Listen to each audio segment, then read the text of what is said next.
अस्सलाम वालेकुम स्टूडेंट्स। हमारा नेक्स्ट टॉपिक है सेंट्रीपिटल फोर्स। वो फोर्स जो बॉडी को दायरे में घूमने पर मजबूर कर दे उसे सेंट्रीपिटल फोर्स कहते हैं।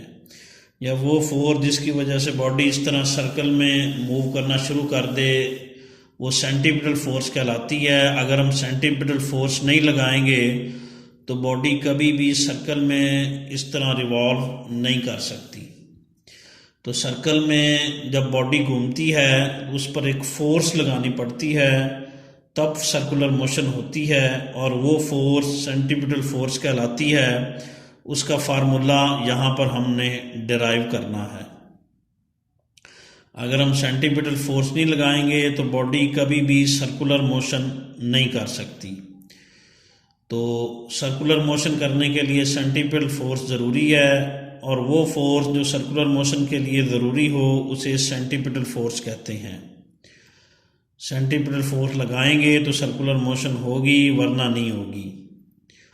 आपकी बुक में डेफिनेशन लिखी हुई है सेंट्रीपिटल फोर्स की। The force needed to bend normally the straight path of the object into circular path is called centripetal force.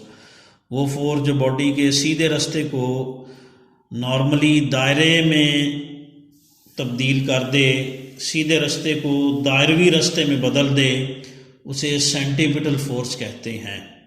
इसका फार्मूला हम बनाएंगे। सेंट्रीपिटल फोर्स का फार्मूला डायरेक्ट नहीं निकलेगा, पहले हमें सेंट्रीपिटल एक्सेलरेशन का फार्मूला निकालना पड़ेगा, उससे आगे फिर सेंट्रीपिटल फोर्स का फार्मूला बनेगा। तो जब बॉडी इस तरह सर्कल में मूव करेगी इसकी वेलोसिटी की डायरेक्शन मुसलसल चेंज होती जाएगी, क्योंकि वेलोसिटी की डायरेक्शन याद रखिए सर्कल पर टेंजेंट होती है।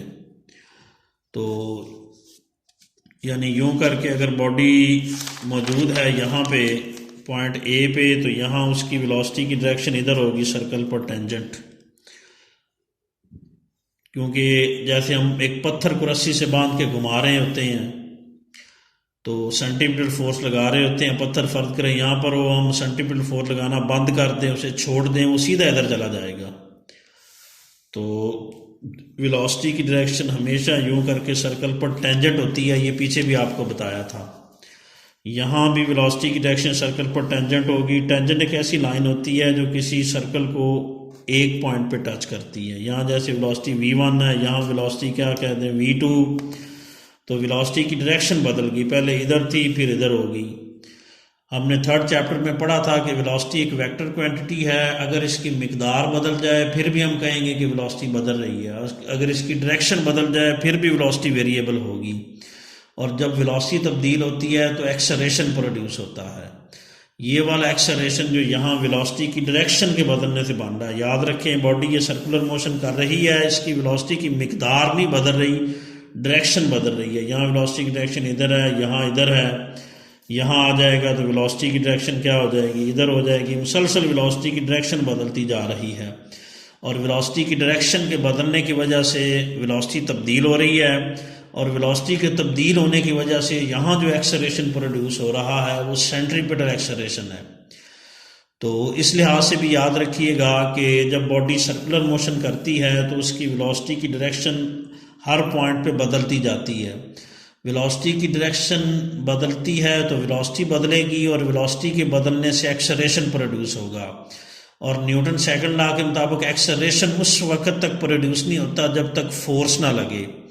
लिहाजा यहाँ पर हमें एक फोर्स लगानी ज़रूरी है, वरना वेलोसिटी की डायरेक्शन नहीं बदल सकेगी। और अगर वेलोसिटी की डायरेक्शन ना बदली तो बॉडी सर्कुलर मोशन नहीं कर सकेगी।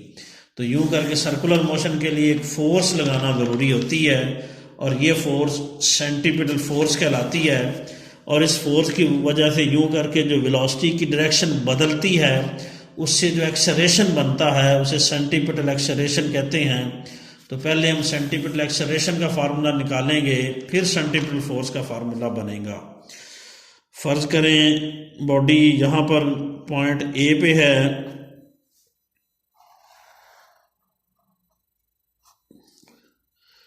और डेल्टा टी टाइम के बाद वो ए से मूव करके किधर चली जाए, पॉइंट बी तक।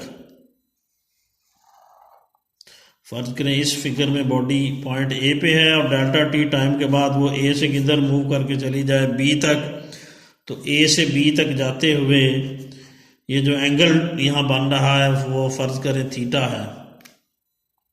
तो ए से बी तक जाते हुए बताया वेलोसिटी की डायरेक्शन चेंज होती है, उससे बॉडी में एक्सेलरेशन पैदा होता है जिसको सेंटीपिटल एक्सेलरेशन कहते हैं। उसका फार्मूला बनाएंगे हम। पहले एक्सेलरेशन का फार्मूला होता है डेल्टा वी ओवर क्या होता है delta T, time rate of change of velocity. Equation number 1 कह लें। तो स्टूडेंट्स ये फार्मूला भी आपने 9th में पढ़ा होगा, S is equal to v t, distance is equal to होता है velocity multiplied by time.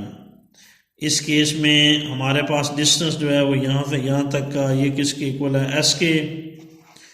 Velocity की मिकदार बदल रही, अब वेलोसिटी की मिकदार कांस्टेंट है, डायरेक्शन बदल रही है। वेलोसिटी की मिकदार यहाँ भी v है, यहाँ भी v है, तो v लिखेंगे।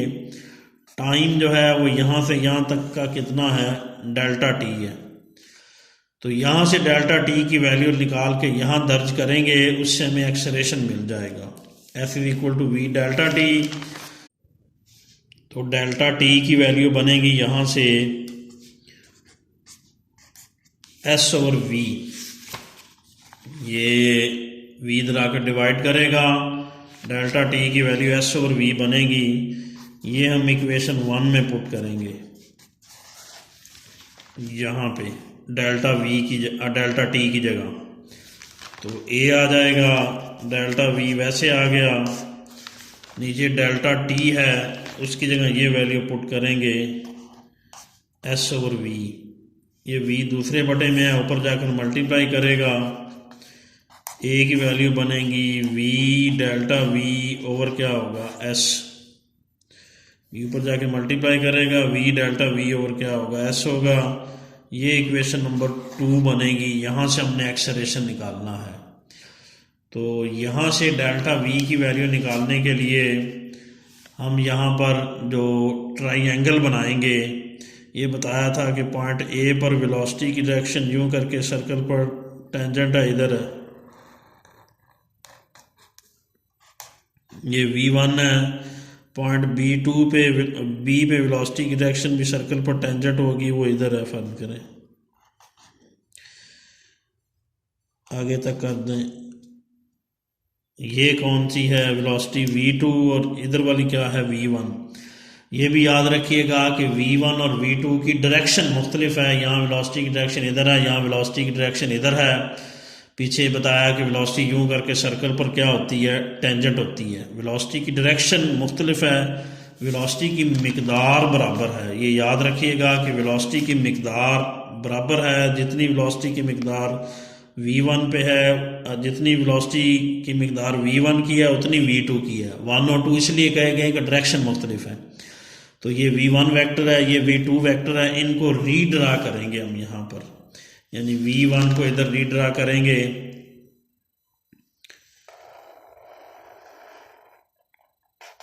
ये इधर था v1 और v2 इधर है, यूं करके।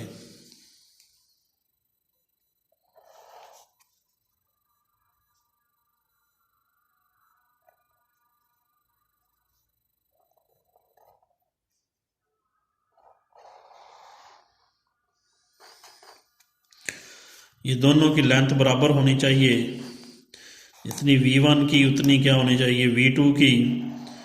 और यहाँ से यहाँ तक जो चेंज इन वेलोसिटी आ रही है वो क्या है डेल्टा v है।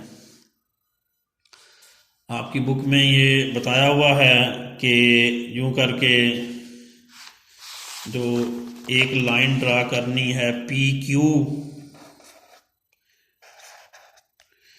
जो कि इस तरह v1 के पैरेलल और इक्वल होनी चाहिए, यानी v1 की डायरेक्शन में होनी चाहिए और मैग्नीट्यूड भी उतनी होनी चाहिए। और एक लाइन ड्रा करनी है PR जो है वो इस तरह v2 के पैरेलल और इक्वल होनी चाहिए, यानी उसकी डायरेक्शन में होनी चाहिए और मैग्नीट्यूड भी उतनी होनी चाहिए। तो ये v1 वेक्टर कह लें, ये उसके पैरेलल और इक्वल है इसलिए इसको V1 कह दें। PR V2 के पैरेलल और इक्वल है, इसको V2 कह दें। ये V1 वेक्टर है, ये V2 वेक्टर है, और V1 से V2 तक यहाँ जो चेंज इन वेलोसिटी आ रही है वो डेल्टा V है।